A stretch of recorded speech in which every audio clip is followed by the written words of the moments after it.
This is Bill with the Civic Capacity Newsletter. I hope you are all doing well. It's Friday afternoon here in Western Ohio, and probably like most of you, you are waiting for the impending snowstorm that will be coming throughout the United States later this weekend.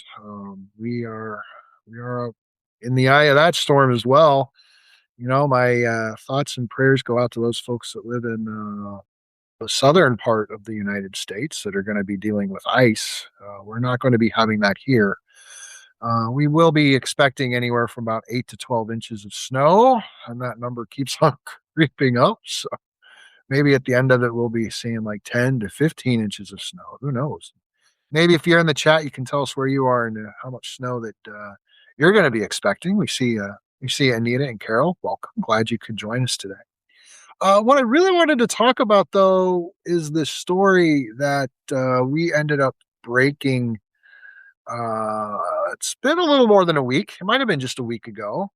A terrible story about a 90-year-old man that was arrested in my hometown for what was a property maintenance violation at the end of the day.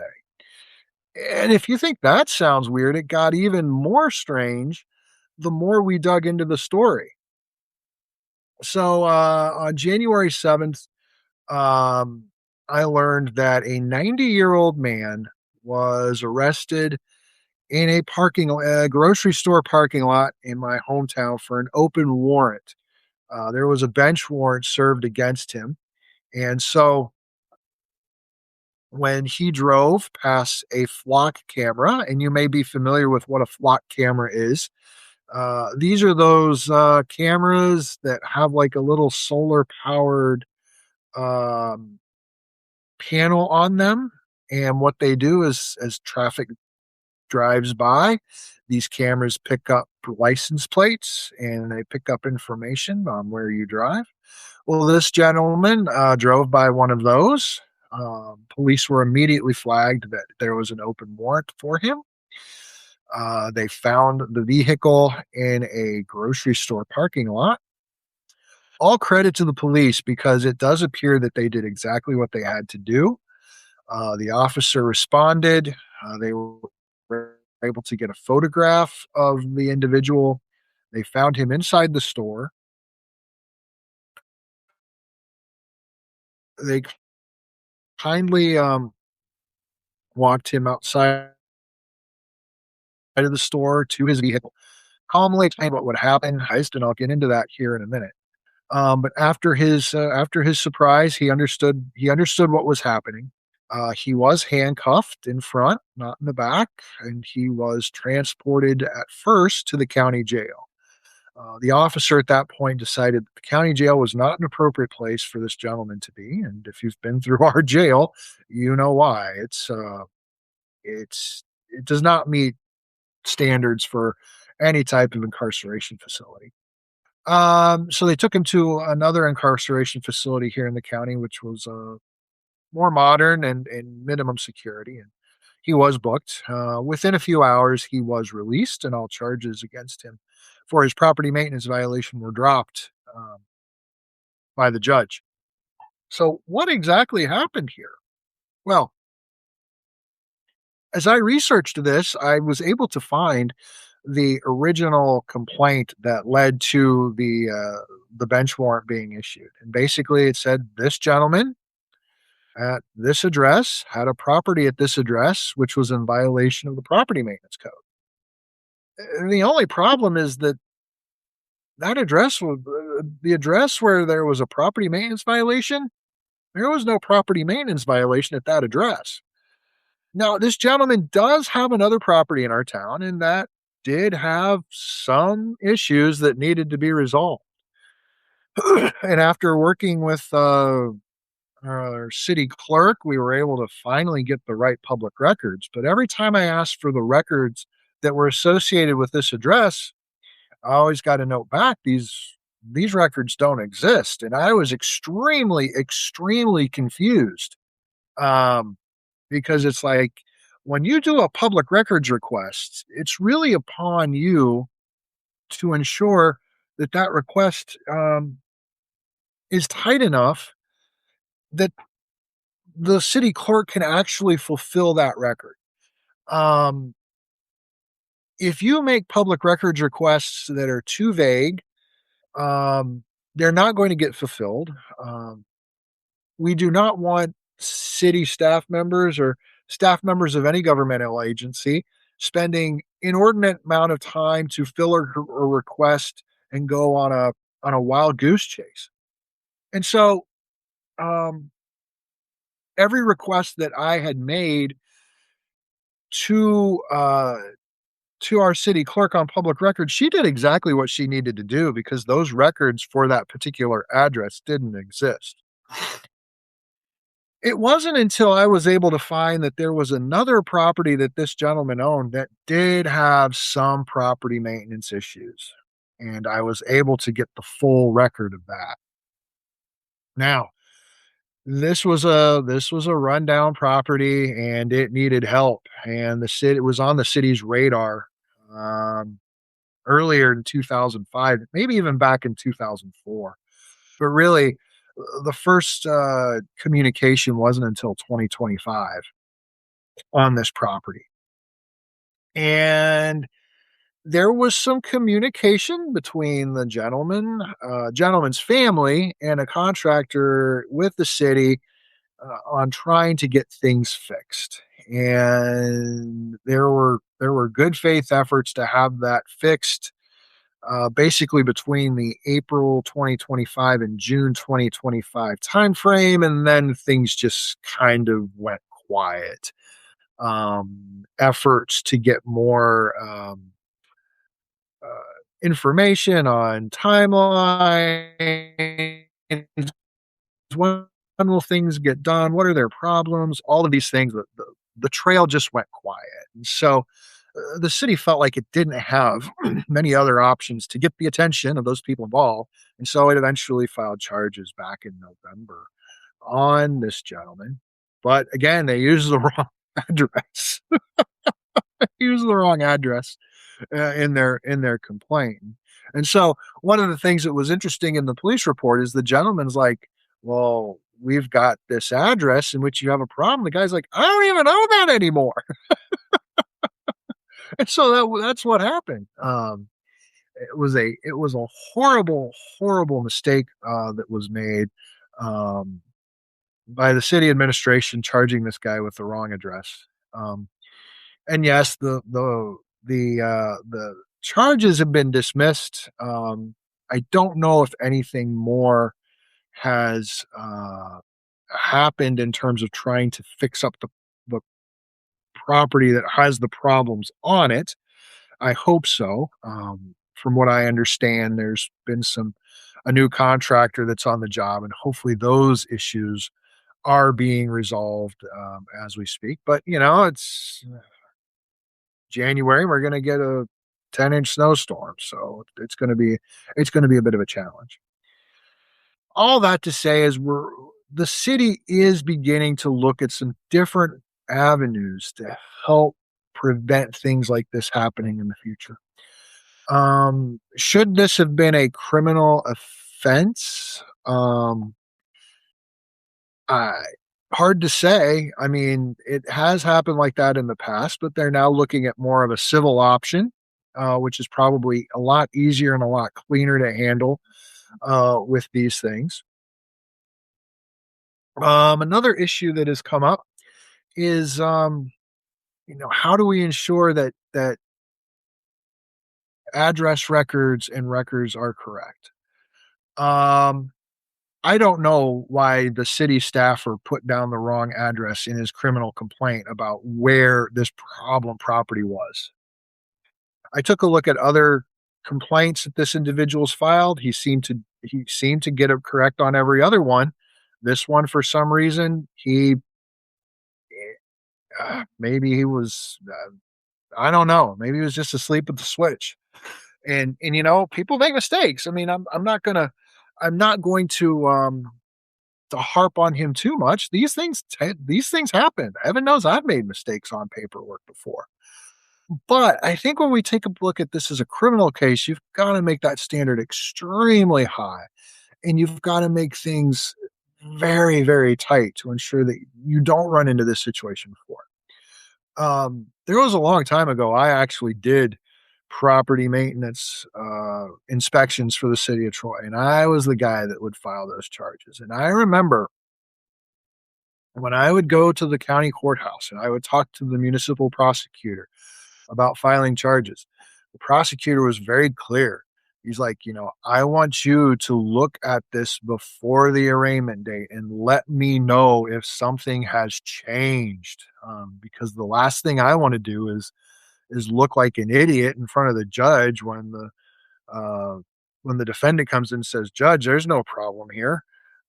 So you really have to make sure that those lines of communication are very open between, the person making the complaint and the prosecutor that's prosecuting it. And the whole trick to property maintenance, more than anything, is communication. Communicating with not only the prosecutor, but also communicating with those that you have the problem with. Nothing upsets a resident more than getting a certified letter addressed to them for an issue that they had no idea existed. And so, one of the things that I would try to do, go knock on the door, um, make a phone call, send a non-threatening letter, do things to ensure that that level of communication was there between myself representing the city and that individual, which we had a little bit of an issue with. Now, at the end of the day, I could do everything I could to find you. And if you would not respond to my phone calls or my letters, or you wouldn't open the door when I answered it, you left me no choice to file charges. And the funny thing is, when these charges were filed, occasionally, the guy would show up and say, "Yeah," and the judge would, oh, always, you know, um, not dismiss the charges, but find him guilty and make him pay a $25 fine. You know, paying a $25 fine does not fix a roof, and that's one of the things that property maintenance through criminal avenues just doesn't always work. Because in the eyes of the court, the problem's been solved. You've paid your fine, and then for me doing the property maintenance, well, all you really did, you set the clock back to zero. So now I gotta wait to see if I can find, an opportunity to talk to the person to get their problem fixed, and then I gotta go and do I have to file charges again? And it starts that process over. That's already a long process, and so it gets very, very challenging to do that. There's other questions that need to be raised as well.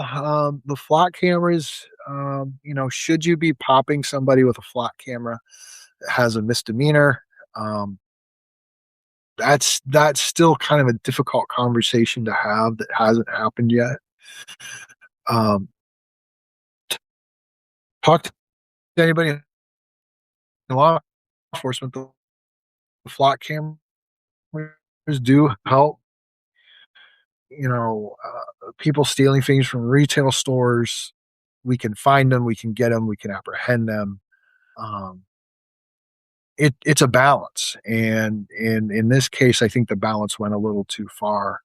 Um, but again, if there's a warrant out for your arrest and the cop knows it, the cop is under an obligation to uh, to fulfill that warrant and to bring that person to justice. And so, and the worst part about this whole situation that occurred was that there was a whole bunch of social media chatter from certain individuals that just took a field day to try to prove that what I said was wrong.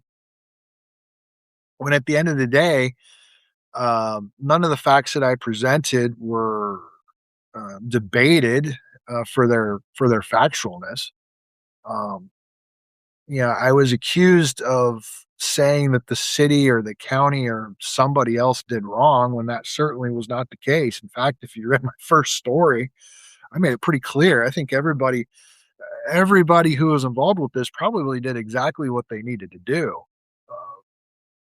I need to revise and extend that remark because if you're the property maintenance inspector, you need to make sure you have the right address on the complaint. So who knows what will happen there?